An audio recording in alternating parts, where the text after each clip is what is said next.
Are we officially recording? Oh yeah, we are. So again, welcome everyone and thank you for joining us. Like I said before, my name is Felipe Martinez. I use he, him pronouns and I'm the executive director for Circle. And welcome to our first Global Leadership Series for winter quarter. And today we have the honor of being joined by Tina Chen. And I'll introduce Tina and read her bio in a little bit. But before I do that, let me tell you a little bit about the program and then what we hope to accomplish today. So the Global Leadership Series is an opportunity to connect current University of Washington students, both undergraduate and graduate students, with alumni, not only in the US, but also globally. And it will be an opportunity for students to learn from the alumni and their trajectory and a way to be able to provide connections between uh, so typically the way this works, we have a couple questions to ask of Tina, and then those questions will be based on her trajectory, experience at the University of Washington, mentorship. So we share those questions with Tina beforehand, and then she prepares a short presentation in answering those questions. So that way this is going to work. We're going to, once we turn it over to Tina, we'll be able to turn it over to you and then for you to ask questions. And at the end of the day, because we want this to be a conversation, we want to make sure that you are included as part of this because it is a conversation with Tina Chen. Once we're done with your questions, one of the things that we started doing this year that has been well received by students is that we will use breakout rooms as an opportunity to kind of like have smaller conversations about what Tina shared with us, and then for you to be able to connect with one another. It is safe to assume that some of you joined because you have an interest in supply chain management and you want to learn from Tina's experience. So it will also be a good opportunity for you to connect with your peers at the university with folks that have a similar interest. The breakout rooms will take only a little bit, just more for processing, and after that we'll come back, close the event. And the reason why we're recording the event is to share it with other students that were not able to attend today. And then, so typically this event will be in person, but because of our current circumstances, we have to be remote. So there's a couple ways in which you can engage. If you look at participants and if you click on that, everyone in the room will be able to show up, and then you'll be able to use the raise your hand feature from there to be able to ask a question if you want to ask one, and then I'll be able to call on you to ask your question. If you decide to ask a question, we encourage you to turn on your camera if you're able to, and then introduce yourself to everyone in the room. So say your name, your pronouns, and what program of study you're doing at the University of Washington. But also at the same time, if you're not able to turn on your sound and you still want to ask the question, please feel free to use the chat feature as a way to ask your question, and then I'll ask that question on your behalf. And the last thing that I want to point out to you before we get started is the reaction buttons as a way to kind of like engage with us, and then as an opportunity to be able to kind of like, if something resonates that Tina is saying with you, please use the reaction buttons as a way to kind of like also be part of the conversation. Okay. And then before we get started, um, it will be good to see to know who's in the room. So instead of doing an icebreaker, we figure it will be a good opportunity just to do a very informal poll to see who's here, right? So if you could just take a minute and then answer the question based on your affiliation with the University of Washington, so we know who's in the room uh, before we get started.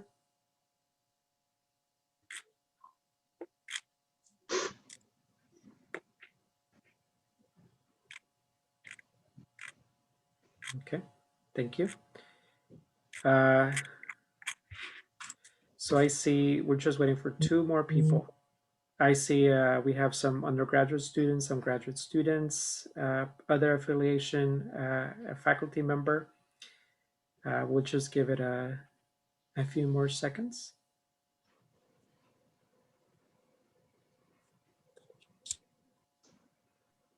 Okay.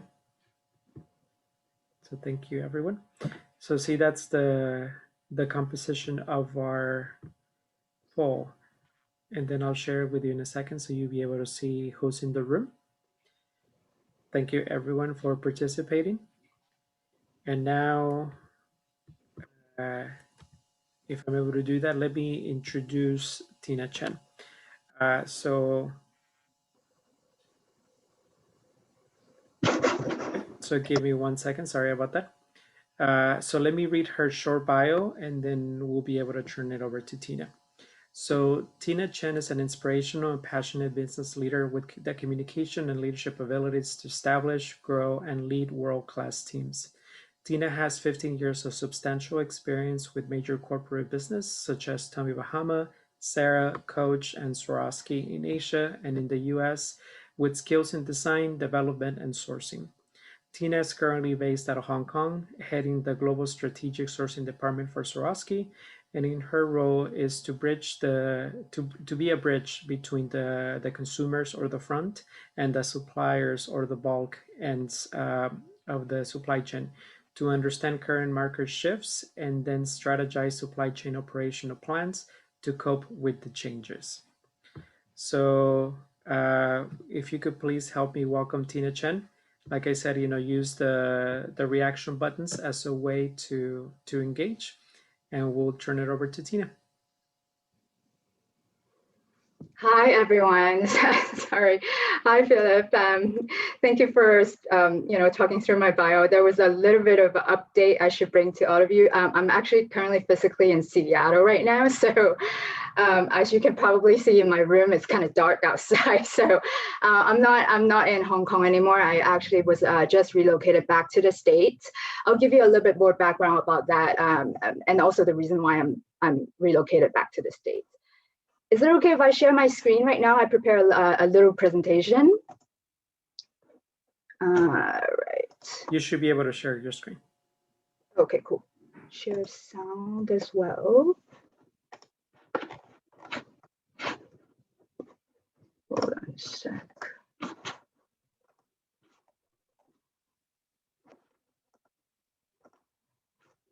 You guys all see? Cool. So, okay, I'm gonna give a very, very general introduction about supply chain. Just in case, some of you don't know what supply chain is all about. So this is very general. I'm gonna walk it through very quick. So I currently work for Swarovski, and our global sourcing team is based in Hong Kong. However, I'm not physically in Hong Kong, but our company is a marketing-driven company. So, you see on the right upper corner. So marketing is one of the most important department. They basically come out with all the trends, product trends, and then they would pass on the trends over to product design, the second picture here. And the designers would, based on the trend, they would come up with, these product designs in 2D or 3D formats. And then designers would pass on to the designs over to the suppliers. When we say suppliers, we're talking about component suppliers in this case. So these are like the crystal, it could be the metal component suppliers, or they could be the crystals component suppliers. And we manufacture all of our crystals in Austria, and we're Austrian-based jewelry company. And then after the crystals are pretty much supplied, then we would transfer the components over to our manufacturing. Manufacturing here means finished good manufacturers. So like the assembly house. So most of our manufacturers are based in Asia. Currently, they're mostly based in China and Thailand. We have internal manufacturers as well as external manufacturers. What we call by external is we partner with these factories. Internal means we own these factories. Due to the pandemic, we're kind of moving towards more external manufacturing. So we're buying more from our business partners instead of manufacturing in-house. I'll give you a little bit more background later on. And then after that, we move, into the logistics team will transport the products, the items over to our retail shops, our retail stores all over the world. So, and then, for the consumers to walk in and buy. And after that, the reverse logistic basically means any returns coming back from the customers, for preference reasons or for quality reasons. So this complete cycle here. I mean, this cycle here completes the supply chain cycle. And my job, basically, global sourcing, sits in between product design, suppliers, and manufacturing. So basically, I take the product designs, I go out to find those strategic partners. A lot of times, these are the manufacturers, these are the external manufacturers to manufacture, to make these products that you can see in our shops. So the reason why I'm back to, I'm relocated back to the States is because in the past, we have 90% of our external manufacturers based in China. However, going forward, due to the pandemic and other political situation going on, we want to move away at least 50% of the 90% out of China and put them in, let's say, Southeast Asia or America. It could be Mexico, Brazil, or even in the US. And then I also have a partner working in Europe, also looking for manufacturers in the European region. So we're trying to make sure that our supply chain is, at least on the manufacturing level, is quite scattered around the world, just so that we can cope with all these changes going on. Because it's, I guess in the past 10 or 20 years, being based in China was good, due to the low labor costs and everything. But nowadays, the labor cost in China has been rising, as well as the political attentions and the pandemic. So, and you don't know when the next pandemic is going to come. So that's the reason why we have sort of shifted our supply chain strategy from China-based to more like, scatter around different regions. So next I will give an introduction about myself, and I'm going to show you a video. I think the video can, talk better than I do in terms of describing what I do in the company.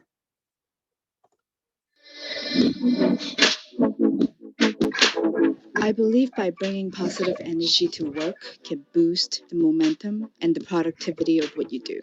And I believe the curve to success in life is your smile. Hi, my name is Tina. I am based in Hong Kong. My official title is Senior Manager Network Development. My job is all about, making connections with people. So I basically go out to different regions, different continents to look for strategic partners to make those beautiful products that you see in our shops. Anything you want to put in here? A lot of times, you hear from a lot of people that, you don't bring your work to your personal life, right? But in my case, it's totally different. My personal life is based on my work, and my work is based on my personal life. I make connections pretty much everywhere. I really enjoy, having these meaningful conversations with my colleagues, with my strategic partners, and to inspire each other, to learn from each other. It's to see everyone succeed around me. I do everything based on passion. It has to come out of my heart. It has to be something that I enjoy doing in order for me to do a good job at it.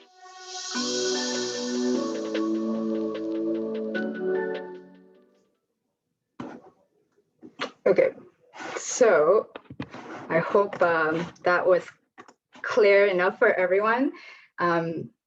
So the next part is a little bit more about my experience, or my college life, or my younger life, and my experience back at the UW. So how it's kind of shaped me to who I am today.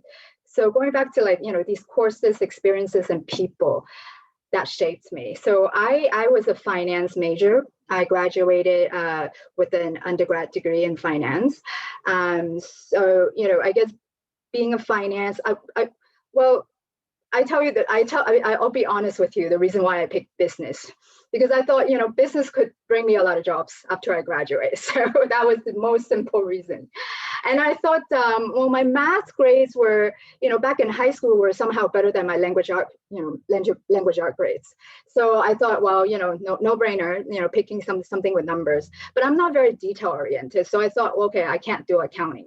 So maybe finance. it's very analytical, and I like to think, and I like to, you know, sort of come up with analysis and looking at different numbers and statuses or the current trends, and sort of come up with the solutions and numbers and things like that. So that's the reason why I picked finance, and it actually helped me out with what I'm doing currently. I did not get a job in finance after I graduated for some reason, but I'll tell you a little bit more later on. But it really, you know, it going back, it really helps me with what I'm doing right now. So, you know, with the analytical skills and everything. So experiences, I took this study abroad program during my junior year. So I actually studied for 1 quarter in Tsinghua University in Beijing, if you guys know where that is. So it was like a sort of like a China business exchange program. So it was a very fascinating, you know, it was my pretty much first time experience in North China. my family came from South China. So going up north was a little bit different for me. So, but that was like one of the best experiences I've ever had during my college life. So I super encourage all of you to like take those study abroad experiences. It really helps you to open up your scope. And I cannot stop mentioning the people. The people, I was never like a top student anyway. So in college, my grades were okay, you know, not too bad, but I was never like the super hardworking students, you know. But what I mean by people here is like I grew up with all my Seattle friends, you know, my childhood friends, and they're all very playful, fun. You know, you just really enjoy being around them, you know. So I was always like I never stopped partying when I was in college, and even after I graduated from college. And I really like that is something that kind of sticks in my mind, like about Seattle or about my college life. And that's why when I talk to students, I always encourage them, don't, you know, of course, you know, studying hard is great. Yeah, getting good grades is great. But then you don't want to forget about your social life, because building your social skills can, trust me, it's going to help you tremendously when you get out there, you know, after you graduated. Before you know how important it is, it's just don't give up all that social, you know, life, and just enjoy your college life. That's, you know, that's what I mean. So that's pretty much sort of these are the courses, experiences, and people that shaped me, and not to mention the beautiful campus of UW, and all the very, very super nice faculty members. And you guys are super fortunate right now. Back then, I don't think there was anything like Circle. I mean, there was a lot of organizations, you know, student club organizations, but I guess I wasn't very proactive enough to reach out. And I'm so glad that today, this, you know, program is available for you guys to reach out for help or for mentoring or to, you know, something like that. So a bit about my decision to move abroad. I was, I guess, I moved abroad. I moved to Asia 5 years after I graduated. So I actually worked in Seattle for 5 years before I decided to move, you know, completely to Asia. The reason for that was, I really enjoy Seattle, but you know, once you get older, like all your friends around you are, you know, they're getting into serious relationships or they're getting married, you know, they're very serious about their family lives, and so I was like, okay, now this is getting a bit boring. So, and back then I would say, you know, 10 years ago, Seattle was more quiet. It wasn't like today. You know, there are a lot of restaurants out there. You know, I guess I'm more like the extrovert, so I like being in like, you know, busy life, you know, like big cities. So so I thought, hey, you know, I have a passion for fashion, so maybe in Asia, you know, in the jewelry, and I was already in the jewelry field before I left Seattle. So I was thinking, hey, maybe Hong Kong is the place for me to look for the jewelry fashion industry or something like that. So I just thought, just do it. So I don't even know what's ahead of me. I just kind of did it. So that was the reason why. Oh, I know Philip, you had a question, had a question about mentoring. I do, this is very important of my life too. Like I mentioned, you guys are very fortunate that, you have a circle program, and that the program invited these international alumni that give, speeches or talk to or connections with you guys. But I know how important it is for your future careers, because I was always very fortunate to have met the best bosses in my life. I think if I can remember correctly, every one of my bosses that I've met were like, they were super great. I've never met a boss that I didn't like. So it wasn't like the official mentoring session, like it wasn't closed doors or anything like that, but just being around these great leaders, actually you can learn so much from them. And there's a special skills that I always tell my students that I talk to: always choose your boss. Yeah, I know it sounds very difficult, but no, trust me though, you're gonna benefit so much from it. Like working for the boss that you feel like, or you feel like it's gonna help you, or you feel like you're gonna learn so much from, it's actually gonna help you so much throughout your career. And I was very lucky to be able to meet all the best bosses in my life. That's the part of me being inspired or being mentored. How I am also a mentor for a few colleagues in Swarovski currently, also in my previous careers. And it's, there's a lot of stress at work, right? So, and I was always seen as the most like sort of happy or positive leaders in the company. So my either my subordinates or like team members from other departments, sometimes they would request me to be the mentor. But my way of mentoring was more like it wasn't like just do what I tell you to do, that kind of style. It was never like that. It was more like just basically sharing my own experience, my opinions, or the way I do things. I guess show by example. But I never tell my colleagues exactly what they should do. It's more like inspiring them to do it in their own way. So and a lot of times I have colleagues coming into my room and cry for hours to complain about work, to like just all kind of things. It could be personal or it could be work related. But then I would try to give my opinions, or not really my opinions, but more like the way I would handle things, or sharing my experiences in order to inspire these, our colleagues to do it in their own unique way. And I always think, I know work has been very stressful, but then, keep, it's not going to help you to do a better job if you continue to be stressed or continue to spread out that negative energy around. Trust me, nobody wants to work with negative people, including myself. Okay, so so that's why I always try to create a very positive working environment, making sure that people are like feel welcome or feel like it's that they like to actually come to work.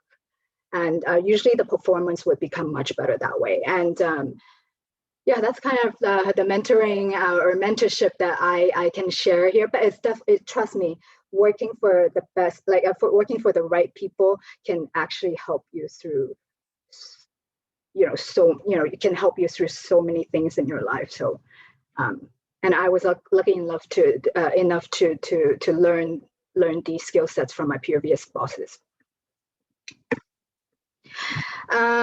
Women in leadership. Okay, so honestly, I never thought about I never thought about talking about this topic, and because I from my 5-6 years of working in Hong Kong, I never felt that women had any disadvantage in leadership, because there wasn't I felt like we're very empowered. Women are very empowered in Hong Kong. even our prime minister is a woman. So, and if you walk into the Swarovski office, you look around all the rooms, like leaders, bosses sitting in the rooms. They're mostly women. So I kind of felt like, how do I answer this question here? It's kind of tough. Okay. I cannot say about other countries outside of Hong Kong. I would say China could be a little bit more difficult in terms of women in leadership, if you know what I mean. In the more traditional Asian countries like Korea, China, or Japan, where there's a very obvious hierarchy going on, then women in leadership could be a bit difficult to achieve. But in Hong Kong, I don't, there was no difficulty for me, at least within Swarovski. So I cannot say for other countries or other regions or for other companies, but from my own experience, not difficult at all. But the only thing I want to mention about leadership, because leadership is also part of my passion and something that I want to like expand into my second career. So to me, leadership is about empathy. Just like Oprah said in this message, it's about empathy. It's about having the ability to relate and connect with people, and for the purpose of inspiring and empowering their lives. Just like what I mentioned earlier in the mentorship, it's not about mentoring is not about telling people what to do or do it in my way kind of thing. I'm not any better than you are. Trust me. It's basically about sharing my own experience, my own way of doing things, so that I can inspire you to do it in your own way. Yeah, we're not telling you what to do. So, so that's basically but I feel like leadership it's similar to that, and it's empathy is the core skill. It's really the core skill to build your leadership skill.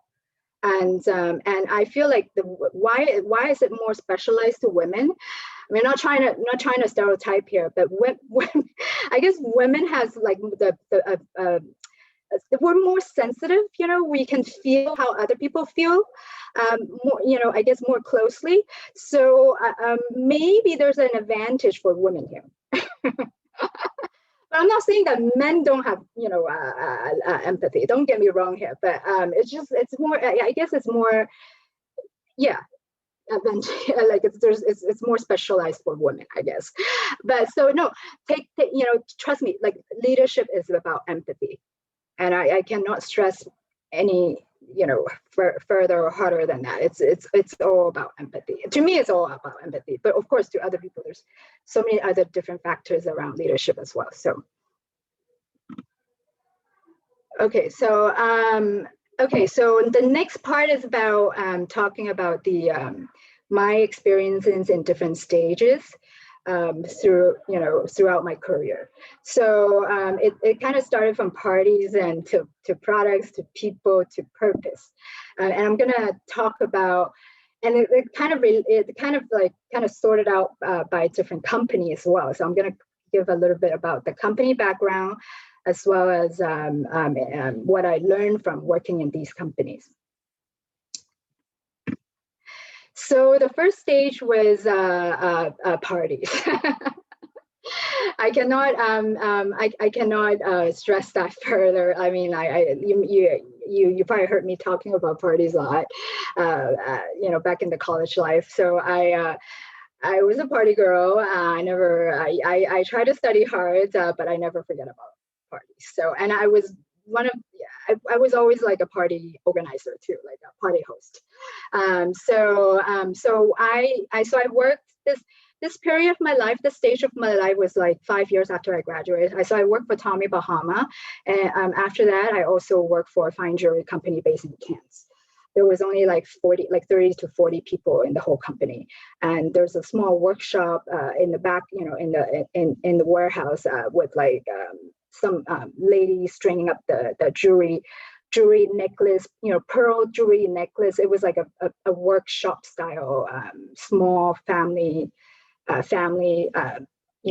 based company. So that's how I kind of stepped into the jewelry industry from here, before I even went back to Hong Kong. So I put the picture of Alice in the Wonderland there because that was my first novel. So, and I always imagine myself as Alice, and that's why I'm always a very imaginative. I love to travel. I love to explore. And in this stage of my life, I learned to keep trying. Keep trying. This point I want to mention. So I submitted like more than 50 resumes out there after I graduated in the finance field. However, I did not get any response in the finance field because I thought I graduated in finance, so I thought automatically I should I should look for a job in that field. But then I guess I didn't have any internship experience, or for whatever reason, I just didn't get any response. That's the reason why I started to apply for the fashion brand. Tommy Bahama was one of them.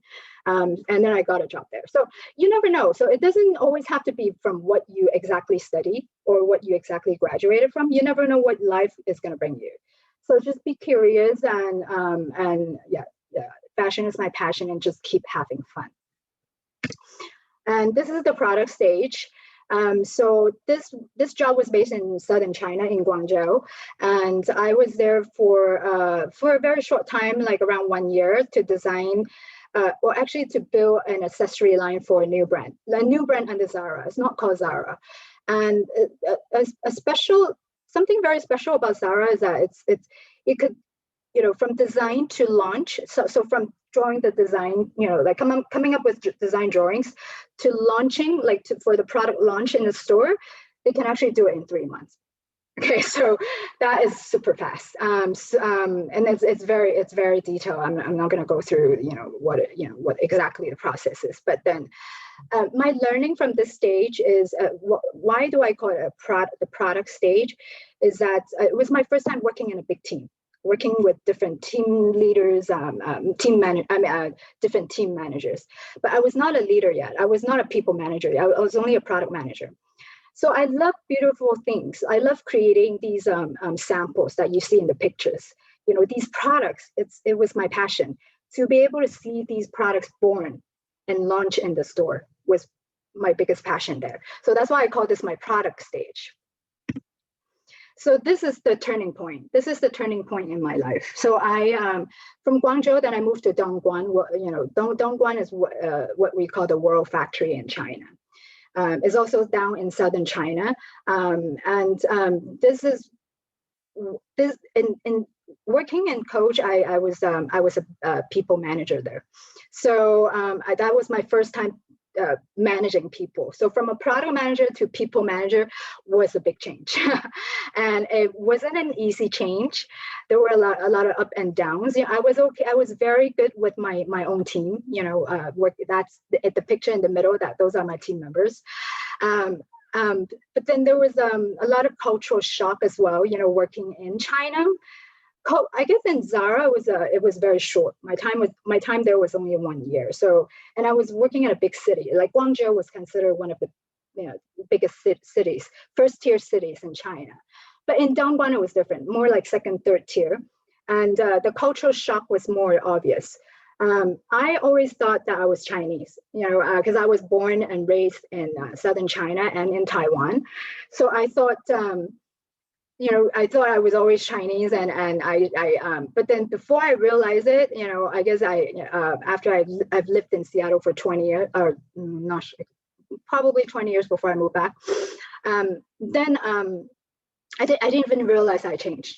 So I guess I didn't even realize I became more American. I had no idea. So until I came back to China, working in China, working for in Dongguan, even though working in an American company, but based in China was like a complete cultural shock. It was a very competitive environment. The company was competitive enough, as well as the culture was very competitive. So I was not very used to it, and I was always like, I just wouldn't hide anything that I want to speak about or talk about. I was very outspoken, and I would always speak out of whatever I was thinking, and without even thinking further. But in China, it's different. You can't just say whatever you want to say. You have to kind of respect the people. I don't know. It's a very different environment there. So, and So I've encountered some difficulties, and also working in a big corporate environment like that. However, I was lucky enough that I I have these like great leaders based in New York, and they taught me the most, um, the best leadership skills out there. So I learned all the most of my leadership skills at this stage from Coach, from my previous bosses. And that's why I put Coach as an inspirational leadership company and very strategic. And I was there in charge of the product sourcing department. And so in this stage, I learned who I am. I really learned, I get to learn who I am. I was changing a lot from my product manager to people manager. And I know my likes and my don't likes, my dislikes. And like I said, I was very brave. I was being myself, and I did not change who I am within. And I was able to speak out my mind. I get a lot of dislikes that way, but then, who cares? So, but anyways, I built a lot of beautiful relationships. I met the best team and my best team ever in my life. And those are the team members. And I started to know how to care about people around me. And I started to build that empathy, the very, very important skill set in leadership. Okay, here's the last stage. So the purpose stage is with Swarovski. So that's after 5 years of working in China, in both in Zara and in Coach, I thought, okay, China experience, probably enough. So I need to change my environment a little bit. And coincidentally, I found a job in Hong Kong for Swarovski. What do I want to mention about Swarovski? It's very systematic. It's very process driven. Because it's an Austrian company. Austrian people speaks German, so you know what I mean. But no, it's a very lots of great people in there. Smart, very smart people, systematic, and I also met the best boss in my life in Swarovski. So in this stage of my life, I learned to be very vulnerable about myself. I learned more about myself throughout this journey. So I know my strengths and my weaknesses. Because it's a very systematic and process-driven company, and I am not very systematic and process-driven. So I knew, like, I started to find out, okay, well, that's probably like my biggest weakness. And my boss have always tried to push me to become her. And she's a system person. She's very techy. She's like, Tina, take this class, take that class, sit in our quality meetings, learn all the technical skills. I've tried, but then I never I could never reach to the point where she is. So at the end, she gave up. So she says, okay, I'm going to put you in a position where you can, further develop or to strengthen your strengths. Your strengths, not your weaknesses. So because I was very honest, I think one of the best way to be around your boss is just be candid. Just be honest with her, what you're good at, what you're not. And I was being very honest with her that, okay, I'm not a system person. I don't like to go into those classes. Because I'm not, if that's something that I don't like to do, is I'm not going to learn I'm not going to learn a lot from it. So, and at the end, she respected it, and she kind of let me do my own thing. And also, so I spent a lot of time, even though I was very busy at the time, I spent a lot of time helping out the HR department in our company to build the culture, to recognize the performances of our the different employees in the whole Hong Kong organization, not just for our department, but for like the whole Hong Kong organization. So I found it being very purposeful. Like it's almost like finding myself through this journey. That okay, I like to. A big part of me is that I really like to give back. Not only to give back to society, I really want to contribute back to, rewarding the employees in our company, not just my department, but in our entire company. So that's why I call this the purpose stage. So my biggest learning from this stage is just keep learning. There's so many things to learn. You never know who you are until the very end. And then just keep smiling. Because like I mentioned, Nobody wants to work around negative people. Yeah, like if my boss were like always getting angry or always trying to control what I do, I'm so sorry, I would have left this company a long time ago. Because the reason is she's gonna influence me, and I would become, if I'm, if I'm always around people like that, I would become one of them. And I would also spread out this negative energy around the company, which is not going to help with the culture, especially during this pandemic time or any downtime.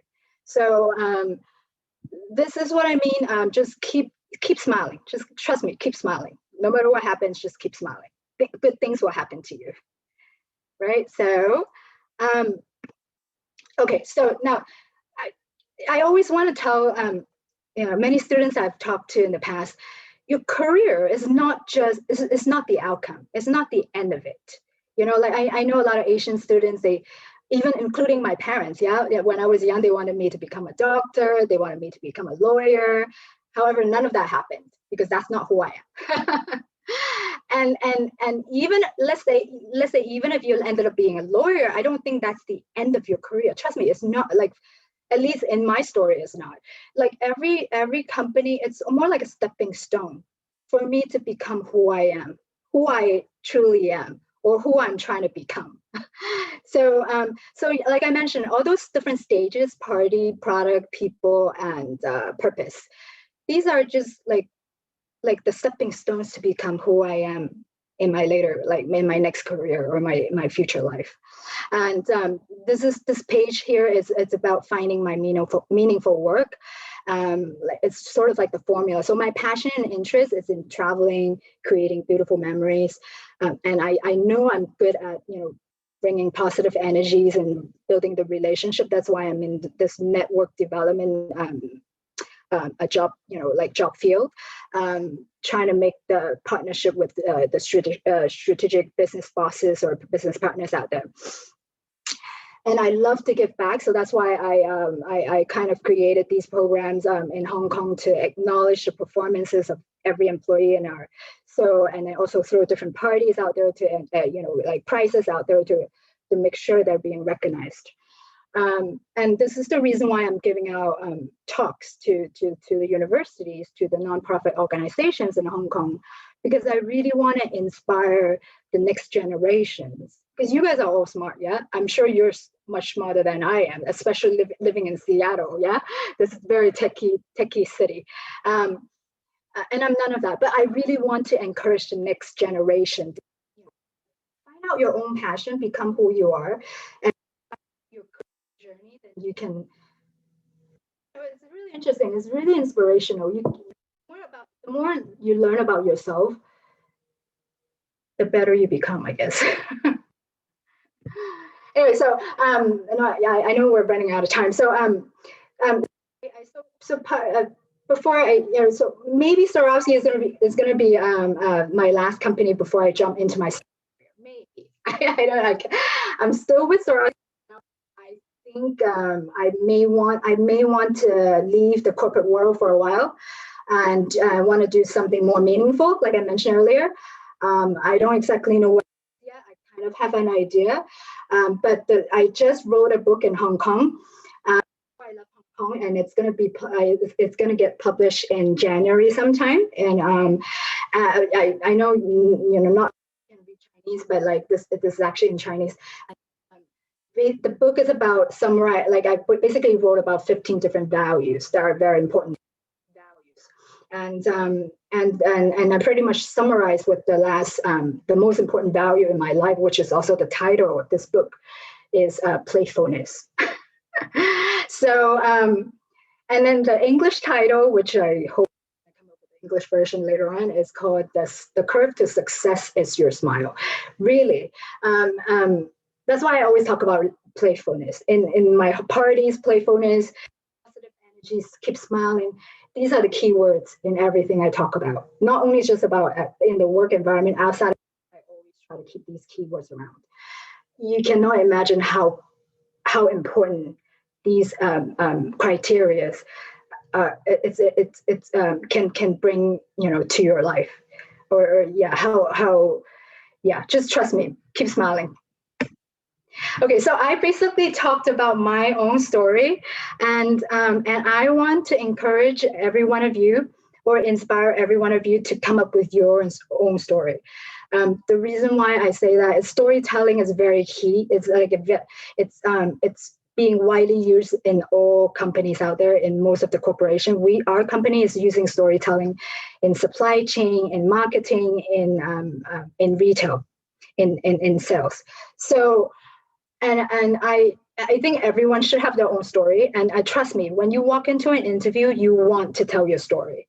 Yeah, because I'm the kind of boss, when I hire people, I of course I ask them, whether you can perform the job descriptions, right? Yeah, all these hard skills that you have.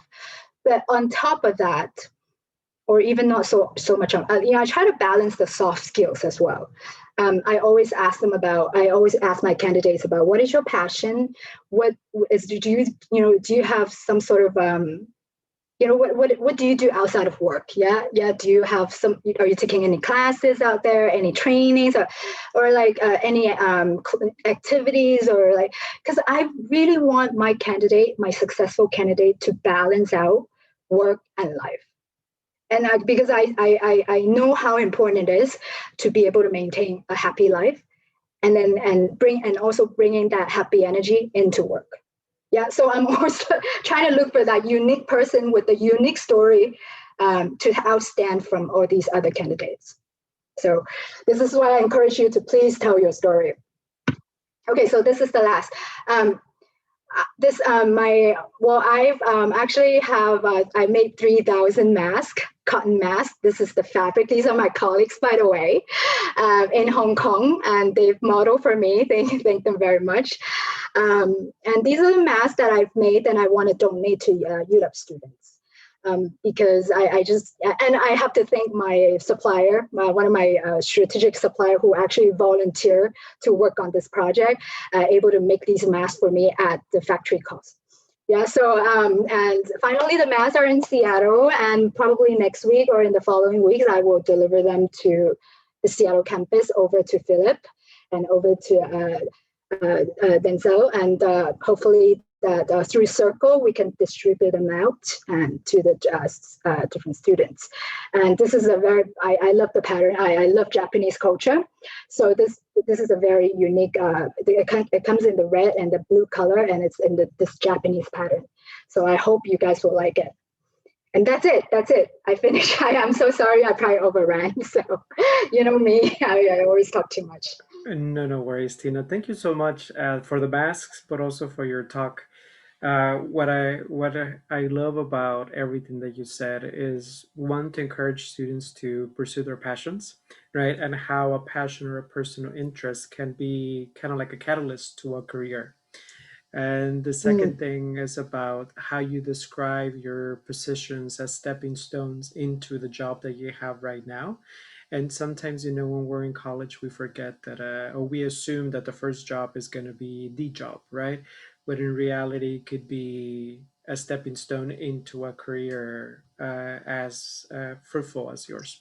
So thank you so much for sharing that. So we want to turn it over to you. See if you have any questions for Tina based on what she shared, or if you have a comment on some of the stuff that she mentioned that resonated with you. So if you have a question, yeah, go ahead, Rex. Hi, Hello, hi Rex. my name is Rex, and I'm a junior in UW. I'm currently majoring in economics. So Yes. thank you for sharing your story, and hearing them like are really interesting and meaningful. So I would just like ask you a question about diversity. Yep. So the diversity like becomes quite important, especially in the States. So Mm. could you share some of your experiences about the diversity during at work? And is there like any special designs from the company level you experienced, like creative, like support diversity that you think that you personally feel very effective? Um, we're a very diverse company, Swarovski, because we're a global company. Basically, we have offices pretty much all around the world, and we are we're very women empowerment. Yeah, so I guess it's a jewelry company. So a lot of our jewelry designers are women. Well, actually, no, there are a lot of men jewelry designers, and they can design beautiful jewelries out there. No, but we have a lot of even in our manufacturers, we have a lot of women working in the factories as well, and I see that as part of the diversity program, and also we have. Yeah, if you know that we're also very environmental friendly. Swarovski is a very sustainable company because if you know, like making the process of making crystals, it's a very polluted. It's a very polluted process. The water that we use can be very polluted, and then but we have a huge system. We invested a lot of money to purify the water. So, and we also develop a program, like a school program, to teach all the villages around, like in the poor countries or in the developing countries, to teach them how to purify their own water source. So, it's a very sustainable, diverse. We respect different cultures, different races, different genders, different ages. We always run different kind of like all these e-learning. I get all these e-learning notice in my mailbox asking me to take all these e-learning classes about diversity, about respecting different nationality, just different cultures. Yeah, and that is the reason why I felt so much happier joining Swarovski, because it's kind of like my background. Like, Seattle is a very diverse city and a very diverse environment. I grew up in this city, and I became very diverse myself without even knowing it. That's why, I'm not trying to badmouth China. Trust me, I'm not. I'm Chinese myself, yeah. But China was a little bit different, yeah. So, but Hong Kong, the culture in Hong Kong, it's they're much more open-minded, and also within Swarovski, it's already a very diverse working environment, and situated in a very diverse city, in a very diverse culture, Hong Kong. So I'm selling Hong Kong right now. Those of you who want to work abroad, try to go to Hong Kong first, and it'll be much easier for you if you have lived in Seattle for a long, long time, just like me. Yeah, not but don't get me wrong. Going to China was great. I learned I think I learned so many things in such a short time. Yeah, it's a melting pot. Yeah, it's like a swimming pool. Yeah, throw you in the cold water. Not going to teach you how to swim, just do it. You just survive. Yeah, that kind of environment. So you learn much faster that way. So that I really value my experiences working in China. It kind of helped me to become learn about myself to become who I am today. So, but yeah. Hong Kong Swarovski, we're very diverse company, and I have subordinates based in Europe, based in Thailand, based in Hong Kong. They all come from different races, different nationalities, and different ages, different genders. And we just talk. Oh, in a couple of hours, I'm going to have a meeting. I'm going to have a team meeting with them. So my makeup is not wasted, by the way. No, I'm just kidding. No, because Philip told me that I'm going to be on air today, and it's going to be recorded. So I thought, I better look good. But anyway, no, like, yeah, that we're going to have a global meeting in a couple hours, and yeah. But I love, trust me, Rex, I love working in that environment. And if you're fascinated about diversity, I would recommend you to work for a big corporate, because that's when you sort of have more, just more like people from different part of the world working in the same team. And that's how you can feel the diversity. Yeah. So. Yeah. Thank you, Tina. Thank you, Rex. That was a great question. Something that we don't think about. Thank you for the question. It triggered me to talk something else. But sorry. Okay. Yeah. Tina, we have a question in the chat So the question says, "Hi Tina, thanks for an interesting presentation. This is Rico, and I'm not a student at the UW. You mentioned inspiration. Could you share some of your fascinating experience on how to inspire people of passive and strong character colleagues?" Passive and strong character. Passive and strong character. Well, yes. I did actually have a subordinate or a colleague. She's now my colleague, my peer. Very, very strong character. And I also had another colleague who, which is the complete opposite from her.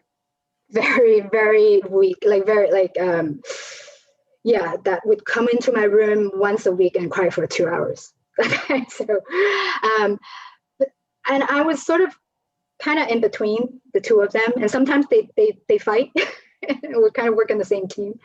I don't know. I feel like, if you try to have these candid, like honest conversations with your team members, just some, I a lot of times I close door. Yeah, I have meetings or I have mentoring sessions. I close door and I try to talk about anything with them, and then also I would try to share my own experiences, how to handle certain situations in my life, not necessarily have to do with work, but it could be on personal level as well. Um, the more you share about yourself, the more you open up about yourself, then the more they can open up about themselves.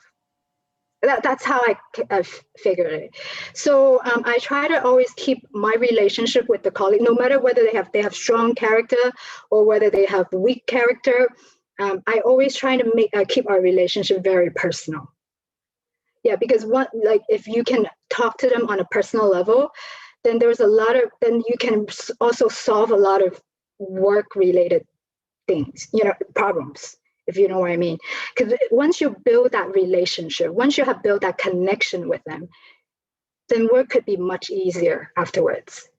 Yeah. So my approach with them is also, it's always, I try to open up myself first. I always try to open up myself, talk to them about my problems. It doesn't need to be always work. It could be about personal, family, or even your parent, like even my parents fighting all the time. I even share that part. So like, that's just part of life. And there's no shame about sharing it. But the more you do that, the more the other party also open up themselves. And then you build that connection.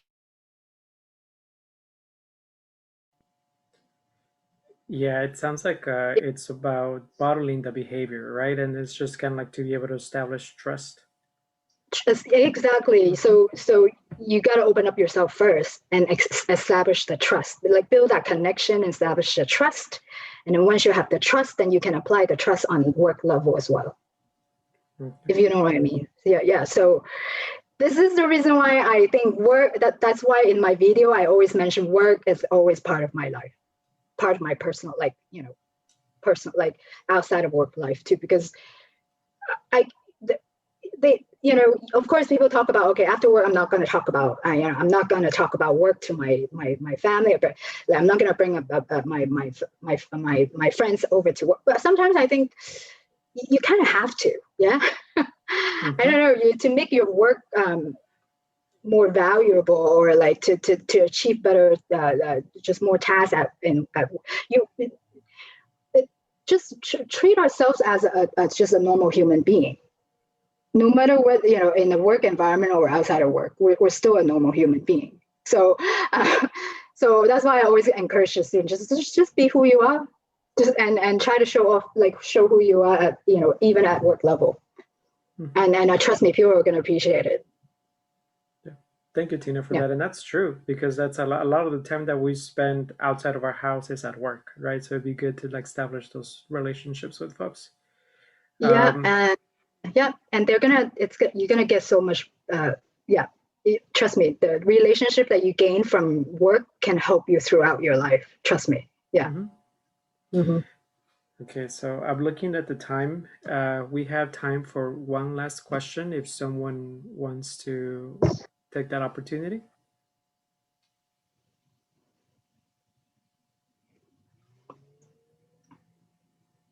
Okay. So I guess we don't have any more questions. So what I'm going to do, I'm going to stop the recording now.